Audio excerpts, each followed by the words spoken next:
You slept through the whole night. And still, you woke up tired. It is not laziness.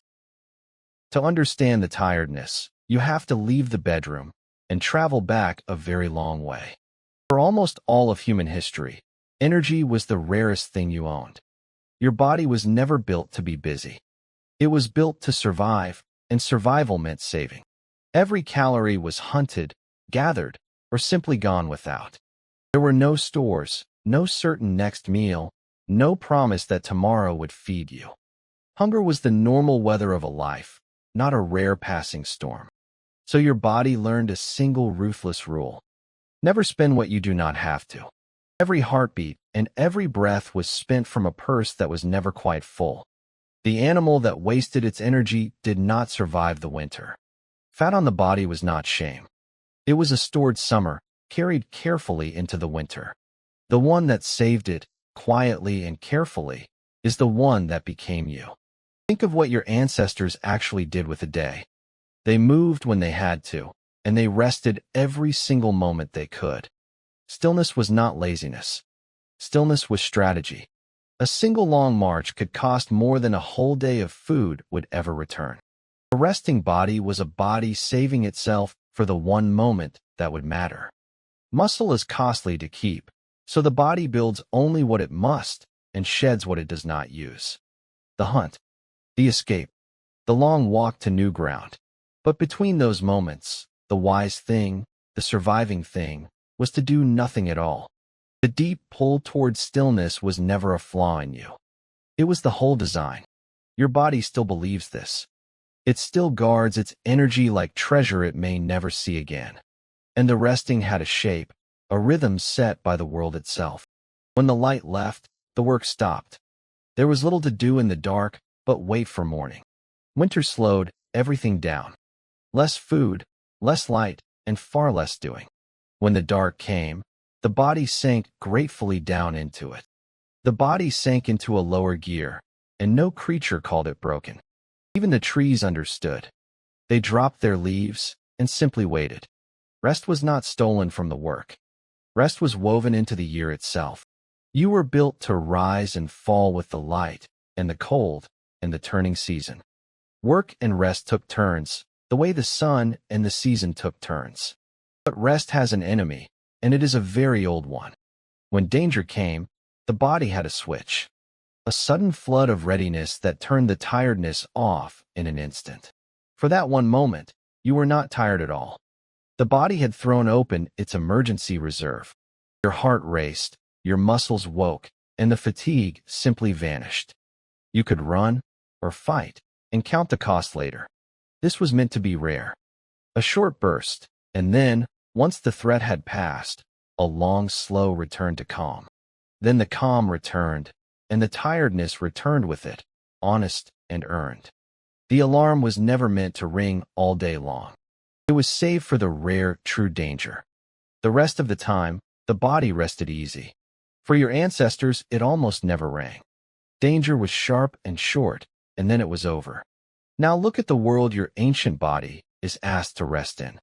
The danger never quite arrives, and it never quite leaves. The threat has no face and no end. It is a hum that never falls silent.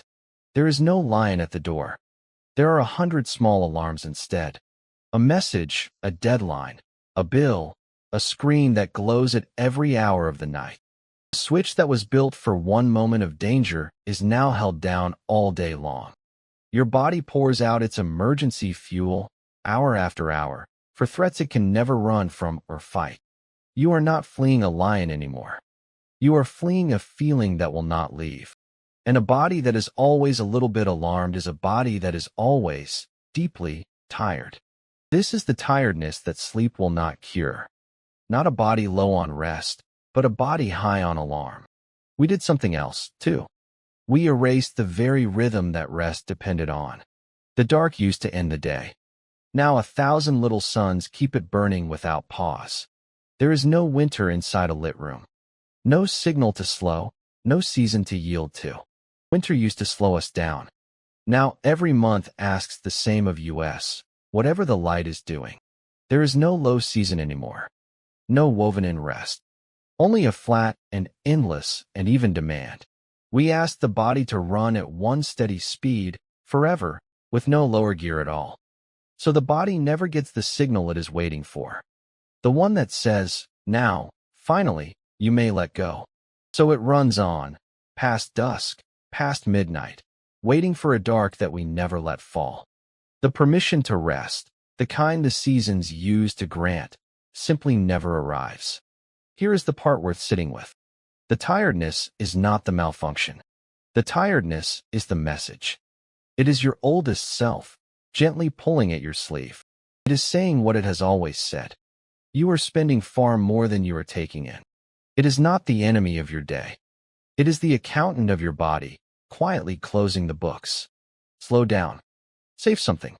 The winter always comes, even when the calendar hides it. Listen to the tiredness the way your ancestors listened to the falling light. We treat that message as a flaw to be fixed with more coffee and more light. We drown the small whisper in caffeine and call it strength. We answer the body's plea for rest by demanding that it work harder. And then we call ourselves lazy when we are only running a program that was built to save our lives. Rest is not the reward for the work. Rest is the ground the work stands on. You are not lazy. You are conserving. You are not weak. You are an animal that learned, across 100,000 years, to guard its own fire. The exhaustion you feel is that ancient wisdom, speaking a language the modern day refuses to hear. Every animal alive knows how to stop. Only we have forgotten how. It is not asking you to give up. It is asking you to give back. To return something to the body that has carried you. To let the dark be dark again. To let some season be slow. To treat rest not as a reward you must earn, but as the thing your whole body was built around. The body is not asking for much. Only the dark, the quiet, and a little less. The animal in you already knows how to rest. It has known for longer than we have had words for it. It is only waiting for you to stop overruling it. When the tiredness comes, you do not have to earn your way out of it. Tonight, when the tiredness comes, try to hear it a little differently. Not as a failing, as a message from the oldest and wisest part of you. The part that kept your bloodline alive through every lean and frozen year, by knowing exactly when to stop. The fires your ancestors tended have long burned down, but the wisdom that tended them is still in you. You were never broken. You were only trying, all this time, to save you. If your own tiredness looks a little different to you now, even for a moment, then you and I are after the same thing. This channel studies the ancient animal you still are, one quiet instinct at a time. Subscribe, and I will see you over the next rise. And if you want to follow the science, the names are waiting in the description below. The thrift of the body, the alarm that never ends, and the rest we forgot how to take.